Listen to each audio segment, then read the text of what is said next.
اس وقت دنیا میں کم و بیش 8,000 سے زائد مقامی اور بین الاقوامی کھیل کھیلے جاتے ہیں، لیکن دوستو فٹ بال ایک ایسا کھیل ہے جسے پوری دنیا میں 25 کروڑ سے زائد افراد کھیلتے ہیں۔ اس کے فینز دنیا کے تقریباً سبھی ممالک میں موجود ہیں اور دنیا کی نصف آبادی یعنی تقریباً 4 ارب افراد اس کھیل کو فالو کرتے ہیں۔ ایک اندازے کے مطابق 2018 میں فرانس اور کروشیا کے درمیان کھیلے جانے والے فٹ بال ورلڈ کپ فائنل کو تقریباً 3.5 ارب افراد نے الیکٹرانک میڈیا کے ذریعے دیکھا تھا۔ فٹ بال ورلڈ کپ، جسے فیفا ورلڈ کپ بھی کہا جاتا ہے، دنیا میں کسی بھی کھیل کا سب سے بڑا مقابلہ سمجھا جاتا ہے۔ اس بار 2022 میں یہ ٹورنامنٹ قطر میں کھیلا جا رہا ہے، جس میں دنیا بھر سے 32 ٹیمیں حصہ لے رہی ہیں۔ قطر اس بڑے ایونٹ کو کامیاب بنانے کے لیے ریکارڈ $220 ارب خرچ کر چکا ہے۔ اس ورلڈ کپ کے انفراسٹرکچر میں 8 نئے اسٹیڈیمز، ایک ہوائی اڈے کی توسیع، ایک نیا ٹرانزٹ سسٹم، متعدد ہوٹلز، شاپنگ سینٹرز اور کلومیٹروں تک لمبی نئی سڑکیں شامل ہیں۔ دوستو، اس ویڈیو میں ہم فیفا ورلڈ کپ کی میزبانی سے جڑے دلچسپ حقائق جانیں گے اور قطر ورلڈ کپ کے حوالے سے کی گئی منفرد تیاریوں اور اس سے جڑی کچھ متنازعہ چیزوں پر بھی نظر ڈالیں گے۔ دوستو، فٹ بال ایک قدیم کھیل ہے اور اکثر ماہرین اس بات پہ متفق ہیں کہ فٹ بال کا یہ کھیل چین میں تقریباً 476 قبل مسیح کے قریب ایجاد ہوا تھا، جہاں اسے کیوجا کے نام سے جانا جاتا تھا۔ تاہم جدید فٹ بال کی ابتدا 19ویں صدی میں برطانیہ سے ہوئی تھی۔ فٹ بال کے کھیل کو مینج کرنے اور پوری دنیا میں اس کھیل کو مزید فروغ دینے کے لیے فیفا یعنی انٹرنیشنل فیڈریشن آف ایسوسی ایشن فٹ بال کے نام سے ایک بین الاقوامی گورننگ باڈی موجود ہے۔ 1930 میں پہلی بار منعقد ہونے کے بعد فیفا ورلڈ کپ ہر 4 سال بعد منعقد ہوتا ہے، سوائے 1942 اور 1946 کے، جب دوسری جنگ عظیم کے دوران اس ٹورنامنٹ کا انعقاد نہیں ہو سکا تھا۔ اب تک 21 بار منعقد ہونے والے اس ٹورنامنٹ میں برازیل نے سب سے زیادہ 5 مرتبہ کامیابی حاصل کی ہے۔ فیفا ورلڈ کپ کھیلنے کے لیے ہر ٹیم کو ایک طویل اور کٹھن کوالیفائنگ مرحلے سے گزرنا پڑتا ہے اور اس مرحلے میں کامیاب ہونے والی ٹیمیں ہی ورلڈ کپ کے فائنلز کے لیے کوالیفائی کرتی ہیں۔ بالکل اسی طرح ورلڈ کپ کی میزبانی حاصل کرنا بھی ایک اعزاز سمجھا جاتا ہے۔ دوستو، ورلڈ کپ کے لیے آنے والے لاکھوں کی تعداد میں سیاح اور فٹ بال فینز، ہزاروں کھلاڑیوں، سٹاف اور سینکڑوں وی آئی پیز کی میزبانی کرنا یقیناً باعث فخر تو ہوتا ہے اور میزبان ملک کی اکانومی کے لیے بھی کسی نہ کسی حد تک فائدہ مند بھی۔ لیکن کوئی بھی ملک جو ورلڈ کپ کی میزبانی چاہتا ہو، اسے سب سے پہلے فیفا کے مقرر کردہ معیارات، انفراسٹرکچر اور انتظامی امور کی ضروریات کو پورا کرنا پڑتا ہے۔ ان کم از کم ضروریات میں اسٹیڈیمز، ہوٹلز، ٹرانزٹ اور کمیونیکیشن اور الیکٹریکل گرڈ کے معیارات شامل ہیں۔ اس کے علاوہ ہر ممکنہ میزبان کو بڈنگ کے ایک جامع عمل سے گزرنا پڑتا ہے۔ آخر میں ووٹنگ کا ایک پروسیس ہوتا ہے اور پھر ایک پروقار تقریب میں میزبان ملک کا باقاعدہ اعلان کیا جاتا ہے۔ عام طور پہ یہ پروسیس آنے والے ورلڈ کپ سے سالوں پہلے مکمل کر لیا جاتا ہے۔ قطر اسلامی دنیا کا پہلا ملک ہے جسے فیفا ورلڈ کپ کی میزبانی کا شرف حاصل ہوا ہے۔ صرف 11,500 مربع کلومیٹر اور 3 ملین سے بھی کم آبادی والے ملک قطر کا اعزاز یہ بھی ہے کہ وہ فیفا ورلڈ کپ کی میزبانی کرنے والا سب سے چھوٹا ملک ہے۔ ورلڈ کپ 2022 کی میزبانی کے لیے 2010 میں ہونے والی تقریب میں فیفا کی ایگزیکٹو کمیٹی نے امریکہ، جنوبی کوریا، آسٹریلیا اور جاپان کی بجائے قطر کو 14 میں سے 8 ووٹ دے کر اس ایونٹ کی میزبانی سونپ دی تھی۔ قطر کی قومی فٹ بال ٹیم نے اب تک کسی ایک بھی فیفا ورلڈ کپ کے لیے کوالیفائی نہیں کر رکھا تھا، تاہم فیفا کے رولز کے مطابق میزبان ملک بغیر کوالیفائنگ راؤنڈ کھیلے ہی فیفا ورلڈ کپ میں شامل ہو جاتا ہے۔ اس لحاظ سے قطر کی ٹیم پہلی بار فیفا ورلڈ کپ میں شرکت کرے گی۔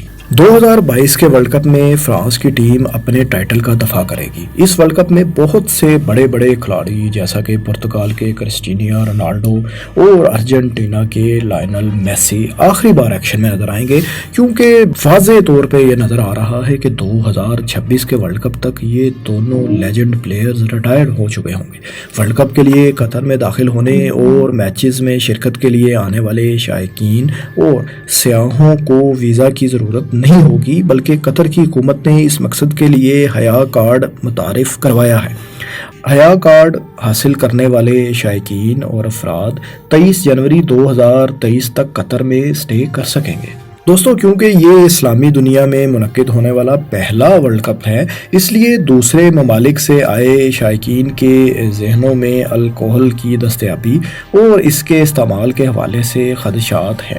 قطر میں عام طور پر شراب آسانی سے دستیاب نہیں ہوتی، لیکن اس کے باوجود منتظمین نے اس بات کی تصدیق کی ہے کہ اس ٹورنامنٹ کے دوران شائقین کو اس قسم کے مشروبات اسٹیڈیمز کے اندر منتخب جگہوں پر مہیا کیے جائیں گے۔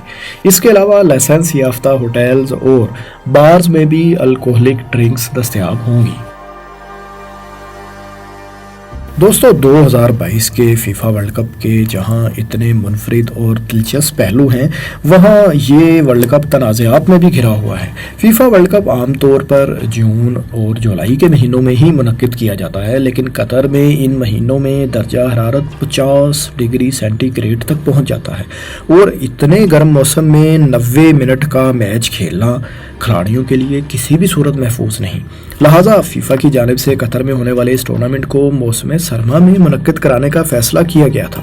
اس کی وجہ سے بہت سے ممالک کے کلب فٹ بال سیزنز میں بھی خلل آئے گا۔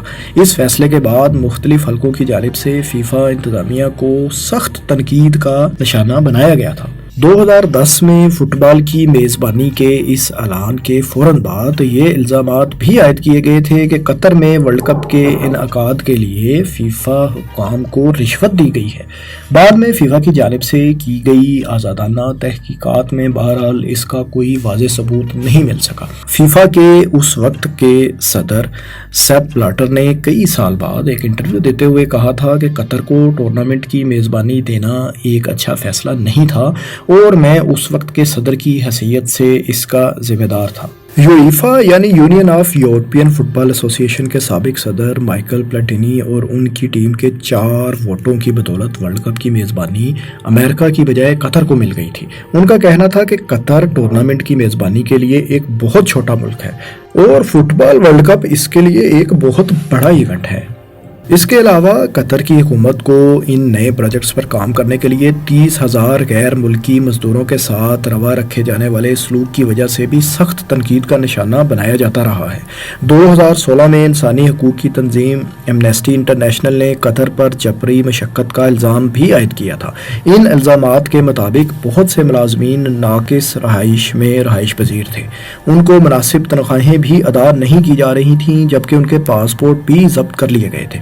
2017 سے حکومت نے غیر ملکی مزدوروں کو ضرورت سے زیادہ گرمی میں کام کرنے سے بچانے اور ان کے کام کے اوقات کو محدود کرنے اور رہائشی کیمپوں میں حالات کو بہتر بنانے کے لیے اقدامات متعارف بہرحال کرائے تھے۔ ایک برطانوی اخبار کے مطابق ورلڈ کپ کی تعمیرات کے دوران قطر میں انڈیا، پاکستان، نیپال، بنگلہ دیش اور سری لنکا سے تعلق رکھنے والے 6,500 ملازمین کی اموات ہو چکی ہیں۔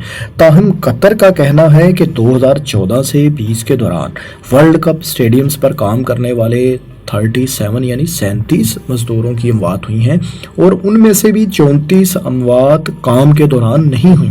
بہرحال دوستو، ہر بڑے ٹورنامنٹ یا ایونٹ میں تنازعات تو لازمی جنم لیتے ہیں، اور میزبان کی طرف سے ان کا دفاع بھی کیا جاتا ہے۔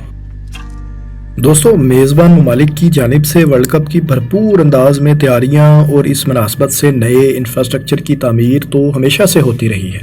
جیسا کہ 2018 کے ورلڈ کپ میں میزبان روس نے ان تیاریوں پر $11.6 ارب خرچ کیے، جبکہ برازیل نے 2014 کے ورلڈ کپ پر $15 ارب خرچ کیے تھے۔ لیکن حیران کن طور پر قطر 2022 کے ورلڈ کپ پر تقریباً $220 ارب خرچ کر رہا ہے۔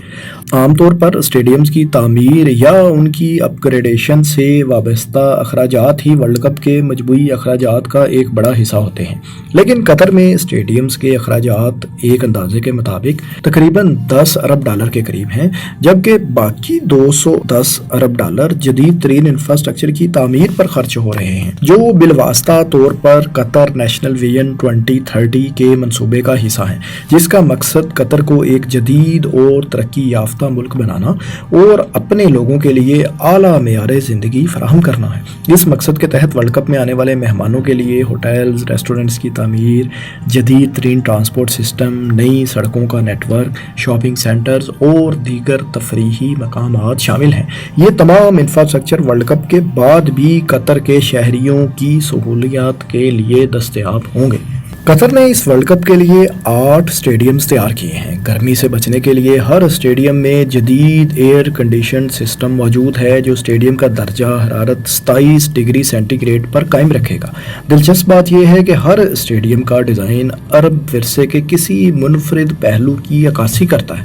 ان میں سے اکثر اسٹیڈیمز کو ماڈیولر ڈیزائن کے ساتھ اس طریقے سے بنایا گیا ہے کہ ٹورنامنٹ کے بعد انہیں دوبارہ ترتیب دیا جائے گا اور یہ کسی اور مقصد کے لیے بھی استعمال ہو سکیں گے۔ ٹورنامنٹ کے بعد تقریباً 1,70,000 نشستیں ان اسٹیڈیم سے الگ کی جائیں گی اور ترقی پذیر ممالک کو ان کے کھیلوں کے بنیادی ڈھانچے کی ترقی میں مدد کے لیے فراہم کر دی جائیں گی۔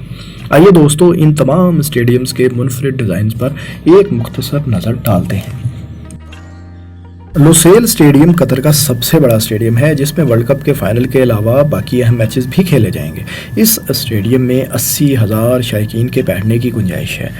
اس اسٹیڈیم کو عرب کی روایتی فنار لالٹین کی روشنی اور سائے کے مطابق ڈیزائن کیا گیا ہے۔ اسٹیڈیم کی شکل اور ڈیزائن اسلامی تہذیب کے عروج کے دوران تمام عرب اور اسلامی دنیا میں پائے جانے والے ہاتھ سے تیار کردہ برتنوں، پیالوں اور آرٹ کے فن پاروں کی عکاسی کرتا ہے۔ قطر کے دوسرے بڑے اسٹیڈیم البید اسٹیڈیم میں 60,000 افراد کے بیٹھنے کی گنجائش ہے۔ اس میں ٹورنامنٹ کی افتتاحی تقریب منعقد کی جائے گی۔ البید اسٹیڈیم عرب کے روایتی خیمے بیت الشعر کے ڈیزائن کے مطابق تیار کیا گیا ہے۔ یہ خیمے تاریخی طور پر قطر کے خانہ بدوش لوگ استعمال کیا کرتے تھے۔ احمد بن علی اسٹیڈیم کا ڈیزائن، اس کے آس پاس کی عمارتیں مقامی ثقافت اور روایات کے پہلو کی آئینہ دار ہیں۔ اسٹیڈیم کا فرنٹ ریت کے ٹیلوں کی لہروں کی عکاسی کرتا ہے، جبکہ اس میں موجود جیومیٹریکل پیٹرن صحرا کی خوبصورتی، دیسی نباتات اور حیوانات کے ساتھ ساتھ مقامی اور بین الاقوامی تجارت کی عکاسی بھی کرتے ہیں۔ الجنوب اسٹیڈیم جنوبی شہر الوقرہ میں واقع ہے، جو قطر کے سب سے قدیم اور مسلسل آباد رہنے والے علاقوں میں سے ایک ہے۔ اسٹیڈیم کا دلکش ڈیزائن قطر کی روایتی کشتیوں کے ہوا سے بھرے بادبانوں کی عکاسی کرتا ہے اور الوقرہ کے ماہی گیروں اور غوطہ خوروں کے ماضی کو خراج تحسین پیش کرتا ہے۔ السمامہ اسٹیڈیم کی منفرد اور تخیلاتی شکل مقامی ثقافت اور روایات کی آئینہ دار ہے۔ اس کا ڈیزائن روایتی جالی دار عربی ٹوپی قافیہ کی عکاسی کرتا ہے، جو خاندانی زندگی کا ایک لازمی حصہ اور روایات کا جز ہے۔ ایجوکیشن سٹی اسٹیڈیم کا انتہائی جدید ڈیزائن روایتی اسلامی فن تعمیر کی جیومیٹریکل اشکال سے متاثر ہے۔ بیرونی حصے پر ٹرائنگلز کی مدد سے بنا ہیرے کی شکل کا اسٹرکچر ہے جو سورج کی روشنی کے ساتھ مختلف رنگوں میں چمکتا ہے۔ رات کے وقت ایک ڈیجیٹل لائٹ شو شائقین کو ایک منفرد منظر فراہم کرتا ہے۔ 40,000 شائقین کی گنجائش والا یہ اسٹیڈیم متعدد معروف جامعات میں گھرا ہوا ہے۔ 1976 میں تعمیر کردہ خلیفہ انٹرنیشنل اسٹیڈیم اب تک متعدد بڑے میچوں کی میزبانی کر چکا ہے۔ اب اس اسٹیڈیم کو عالمی کپ کے لیے دوبارہ سے تعمیر کیا گیا ہے۔ اسٹیڈیم کی شاندار دوہری محرابیں ہمیشہ سے اس کی سب سے زیادہ پہچانے جانے والی خصوصیات میں سے تھیں۔ ان کو برقرار رکھتے ہوئے اب ان کے نیچے ایک وسیع کینوپی بھی تیار کی گئی ہے۔ نئی تعمیر میں 12,000 نشستوں کا اضافہ بھی کر دیا گیا ہے۔ اب اس اسٹیڈیم میں 40,000 افراد کی گنجائش ہو چکی ہے۔